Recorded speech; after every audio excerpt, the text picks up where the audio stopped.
क्या है?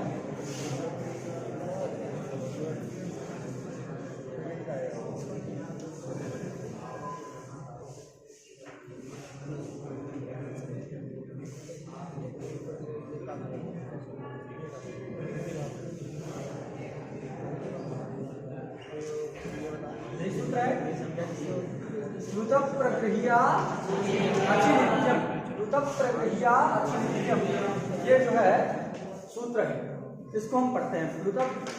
श्रुतः प्रगृह्या अचिनित्यम, इस श्रुतः प्रगृह्या अचिनित्यम सूत्र में 3 पद है।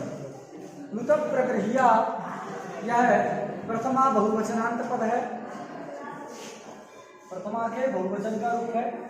अचि सप्तमी के एक वचन का रूप है, और नित्यम ये द्वितीया के एक वचन का रूप है। क्रिया विशेषण है, ये नित्यम क्रिया का विशेषण, और जो क्रिया विशेषण शब्द होते हैं इसमें सब में द्वितीया का एक वचन होता है और वो नपुंसक लिंग वाला ही रहता है। क्रिया विशेषणानाम क्लीवत्वम एकत्वं च, ये नियम पढ़ता है। मंदम मंदम मंदम मंदम वो क्रिया विशेषण, जो भी क्रिया विशेषण आएगा है। मृदु पचती, कैसा पका रहा है? तो मृदु पका रहा है। कैसे पका रहा है? स्तोकम पचती, तो स्तोक क्रिया का विशेषण।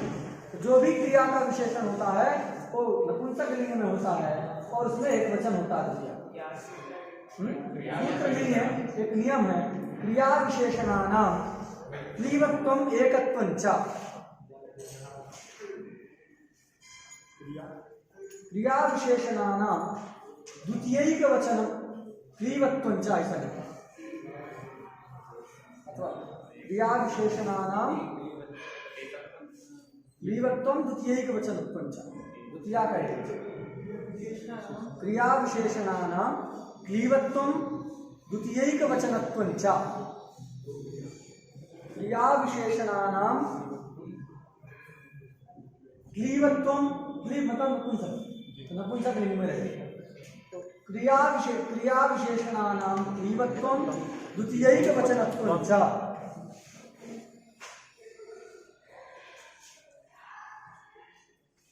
हो गया? तो ये नित्यम क्या है? क्रिया विशेषण है, द्वितीया का एक वचन, और ये प्रथमा के बहुवचन का। इसमें समास हुआ है प्लुताश्च प्रगृह्याश्च इति, प्लुताश्च प्रगृह्याश्च इति प्लुतः प्रगृह्याः। कौन समास हुआ? इतरेतर योग द्वंद्व समास हुआ। कौन समास हुआ? द्वंद्व समास हुआ। प्लुताश्च प्रगृह्याश्च इति प्लुत प्रगृह्याः। यहाँ विसर्ग होना चाहिए था, उस विसर्ग का लोप हो गया। लोपः साकल्यस्य, समझे ना? लोपः साकल्यस्य से लोप हो गया। तो प्लुत प्रगृह्या अचिनित्यम, ऐसा बनेगा। कैसे होता है उसको विसर्ग संधि में हम पढ़ेंगे, कैसे भो भगवा भो पूर्व से लग करके वो सब लोप होता है। उसकी प्रक्रिया विसर्ग का लोप है ना, तो विसर्ग संधि में हम समझेंगे। लेकिन इतना समझिएगा, बहुवचन का रूप है प्लुताश्च प्लुतः प्रगृह्याः, ये जो पद बना। इसमें प्लुताः का मतलब क्या है? प्लुत संज्ञकाः। प्लुताः का अर्थ क्या हो गया?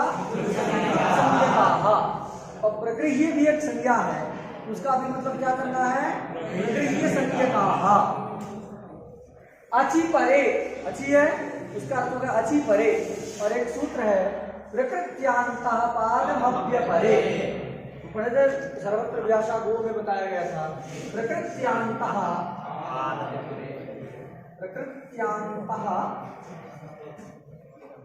पादमभ्य परे सूत्र।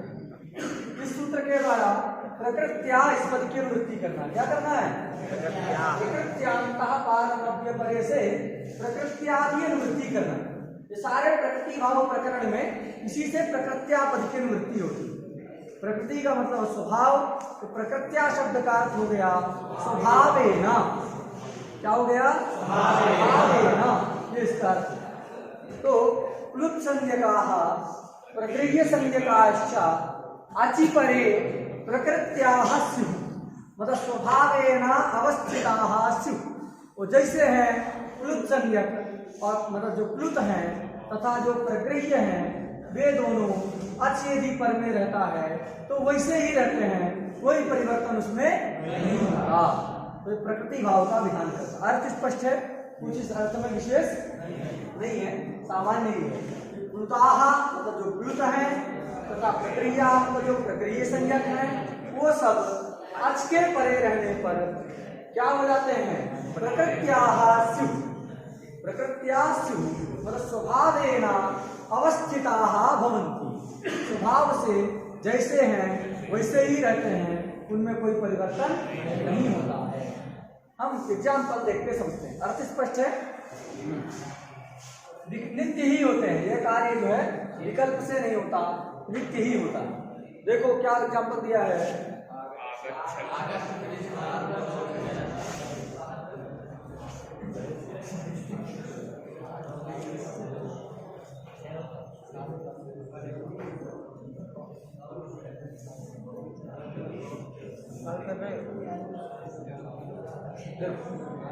हाँ, भगवान कृष्ण गोकुल में गाय गोचारण करते थे। गोचारण करते थे तो क्या हुआ कि वो दोपहर में भोजन करने लगे, गाय सब इधर उधर चली गई। अब भोजन हो गया तो सब गाय को खोज रहे हैं, गाय कहाँ चली गई? तो कृष्ण इस दिशा में खोजने गए, उसके मित्र इधर अलग अलग दिशा में सब लोग खोजने गए। एक व्यक्ति को गाय मिल गई। अब कृष्ण ढूंढने गए थे गाय को, तो जिसको मिल गई पास में ही वो जोर से चिल्लाता है, आगच्छ कृष्णा, कृष्ण तुम आ जाओ कृष्ण वापिस, गाय तो यहाँ पर चल रही है मतलब आ रही है, अच्छा हमको लगा जा रही है। चर धातु का प्रयोग दो अर्थ में होता है, चर का मतलब खाना भी है और चर का मतलब जाना भी है। चर गति भक्षण योगो, व्याकरण बताता है चर धातु दो अर्थ में, चर गति भक्षण योगो, समझा गया? तो जाने अर्थ में भी है, इसलिए जो रात में घूमता है ना, निशायाम चरति असौ,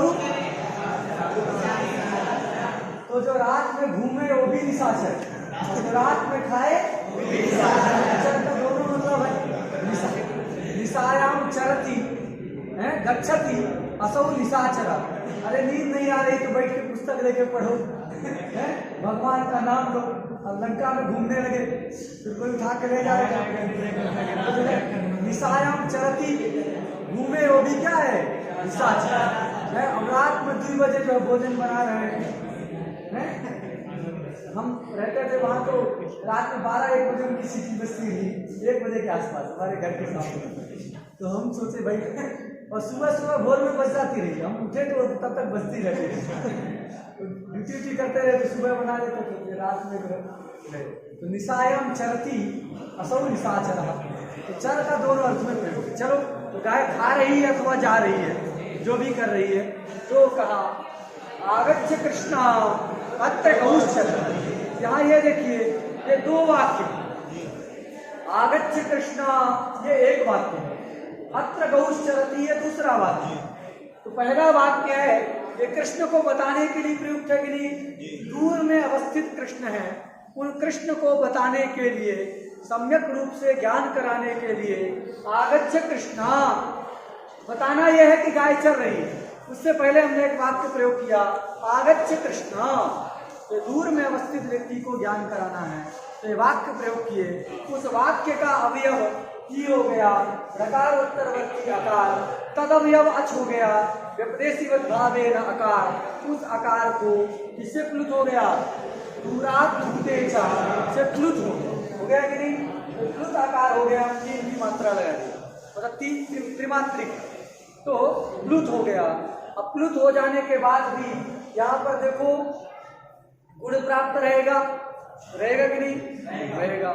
और उसको बाध करके क्या रहेगा कि आकाश वर्ण दीर्घा से की प्राप्ति रहेगी। उसको बाध करके भी सूत्र लग जाता है ये कहता है जो प्लुत है उससे यदि अच पर में रहता है, प्लुत अच है उससे प्लुत से अच पर में कोई मिलता है तो जैसे है उसी रूप में अवस्थित है। बात समझ गई?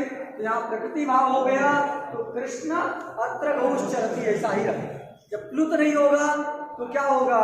प्लुत प्रक्रिया नित्यम भी नहीं लगेगा, आकाश में दीर्घा से दीर्घ हो जाएगा तो क्या बन जाएगा? कृष्णात्र गौश्चरति। क्या बन जाएगा?